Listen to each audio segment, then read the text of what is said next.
Iya, saya barusan menonton vlognya Safar Nurhan yang judulnya itu kritik, tidak ada kritik yang tidak sopan dan tidak ada kritik yang membangun.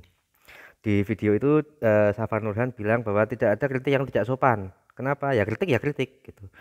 Tidak ada hubungannya dengan sopan atau tidak sopan. Jadi tidak ada kritik yang sopan dan tidak ada kritik yang tidak sopan, gitu kan? Itu saya setuju. Karena memang kritik seperti yang dia bilang kan, kritik itu membedah kesalahan-kesalahan. Nah, di sini saya mengoreksi sedikit. Jadi kritik itu tidak hanya sekedar membedah kesalahan. Kritik itu tidak selalu apa? Membuka kejelekan-kejelekan, tapi kritik itu juga bisa memuji.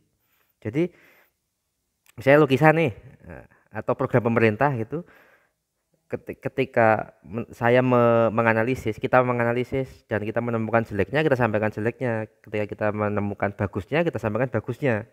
Jadi tidak sekedar membedah kesalahan, tapi juga kalau memang ada keunggulannya, ada kelebihannya, ya itu disampaikan juga. Itu ya.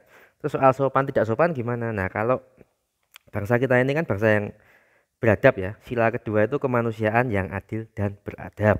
Itu kan. Walaupun kalau manusia adil itu katanya kalau di Quran tidak mungkin. Tapi kalau beradab ya pastinya bisa. Terus gimana adab atau etika soal kritik ini kan gitu. Nah, sebenarnya kritik itu ya kalau misalnya dia kritiknya itu membongkar kesalahan dan menjelek-jelekan program pemerintah misalnya, itu boleh. Tapi yang penting ada dua. Pertama, channelnya di mana, kanalnya di mana. Kalau dia ngeritik itu di media sosial atau di ruang publik ya, di website, di media massa dan segala macam, itu kan ada resikonya. Apa resikonya? Itu kan resiko pertama dari si orang yang dikritik, dia merasa, wah, kok kesalahanku dibongkar-bongkar di depan publik, kan gitu. Kalau menurut ajaran agama sih, setahu saya kalau mau ngeritik yang jelek-jelek sebaiknya disampaikan lewat kanal privat, kan gitu. Tapi mungkin kalau ada juga teman yang ngomong kalau nggak ada kanal privat gimana? Atau kalau sudah ngeritik lewat kanal privat tapi nggak ditanggapi sama pihak yang dikritik, ya akhirnya terpaksa kritiknya lewat media publik yang bisa dilihat banyak orang. Itu boleh juga. Cuma ada masalah yang muncul kemudian kalau kritik itu disampaikan ke media publik yang semua orang bisa lihat. Nah, masalahnya kan tidak semua orang memiliki kapasitas yang sama. Daya kognitifnya kan tidak sama, kapasitas intelektualnya tidak sama. Ketika kritik itu memuat apa?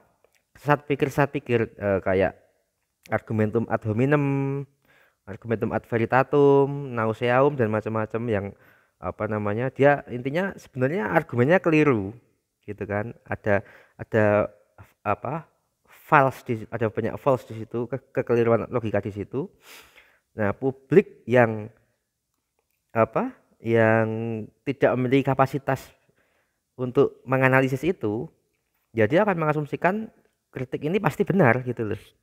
Kalau memang kalau misalnya di media publik mengkritik dan memang bersih dari sesat pikir itu, bersih dari emosi, kalimatnya juga tidak emosional gitu. Kalimatnya mungkin tegas, jahat tapi dingin, tidak emosional dan tidak ada sesat pikir, ya nggak masalah di publik. Tapi kalau dia ternyata banyak mengandung sesat pikir gitu, datanya ternyata kurang valid atau ternyata ada informasi-informasi yang dia skip sehingga sebetulnya kritiknya juga tidak begitu valid dan itu dilontarkan lewat media publik seperti media massa atau media sosial, dan publik yang tidak merata kapasitas intelektualnya itu kemudian mengaksesnya, terus kemudian memviralkannya, ikut kalau di Twitter ikut nge-retweet, ikut nge-like, ikut nge-share dan lain-lain.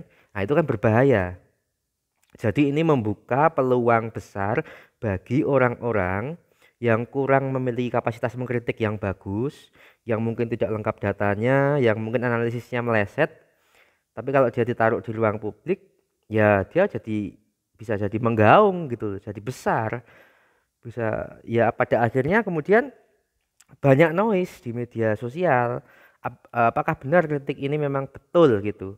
Tapi ini kritik yang betul misalnya ada 5, kritik yang salah ada 5. Bisa loh di media sosial tuh yang viral tuh yang 5 yang salah ini.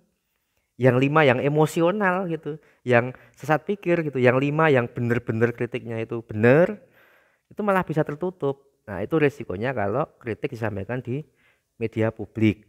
Nah, yang kedua kemudian waktu si Safar Nurhan ini mengatakan eh, tidak ada kritik yang membangun karena itu tugasnya, kalau dia menyebutkan presiden misalnya, tugasnya rakyat ya mengkritik presiden kebijakan yang tidak bagus gitu. Terus tugasnya solusinya ya presiden dan mungkin kabinetnya dan lain-lain untuk mikir gimana solusinya kan gitu. Nah, itu benar.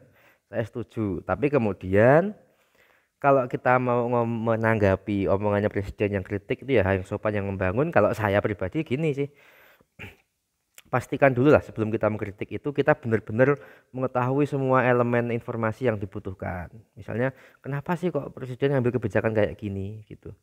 Misalnya kebijakan PPKM, saya sendiri secara pribadi juga nggak setuju. Tapi kan untuk saya bisa mengkritik PPKM itu saya harus tahu nih rapatnya gimana sih, dalam rapat penentuan keputusan itu apa faktor-faktor apa saja yang dijadikan pertimbangan oleh presiden dan kabinetnya gitu kan. Kenapa kok milih PPKM? Kenapa nggak tegas sekalian lockdown gitu? Atau kenapa kok apa namanya soal vaksin dan lain-lain itulah. Saya kan nggak bisa mengakses full. Nah, saya tentu akan memberanikan diri mengkritik ketika saya sudah bisa mengakses itu. Isi rapatnya gimana? Terus oh gini gini gini ini saya analisis, oh ternyata tetap ada lubangnya nih. Baru saya kritik kan gitu. Jadi saya juga menghindari sesat pikir. Itu. Kemudian yang kedua kalau dalam masa kondisi yang kritis gitu ya. Kondisi yang masyarakat apa ya, FUD lah ya, fear, uncertainty gitu kan. Terus masyarakat panik dan macam-macam, saya pikir memang kritik itu tidak salah. Kritik itu sangat bagus, kritik itu benar. Tetapi kita lihat kondisi dulu. Kalau kondisinya masyarakat panik, kacau, mentalnya down, banyak orang mengeluh, sambat, banyak orang marah-marah, tidak terima dan macam-macam, mungkin akan lebih baik pada saat seperti itu kita masukkan yang bagus-bagus gitu kan. Yang motivasional, yang optimis, yang mengajak orang untuk tetap apa ya namanya, untuk tetap tenang, tetap apa, tidak panik dan ayo kita pelan-pelan mengusahakan. Nah, nanti kalau kondisinya sudah beda, kondisinya misalnya kemudian jumlah apa lonjakan Covid sudah turun, sudah stabil, jumlah korban meninggal sudah turun, rumah sakit sudah bisa apa, nakes sudah bisa menangani dan segala macam, artinya kondisi sudah lebih baik. Nah, di situ baru kita mulai munculkan lagi kritik-kritik yang apa namanya membongkar kesalahan itu tadi.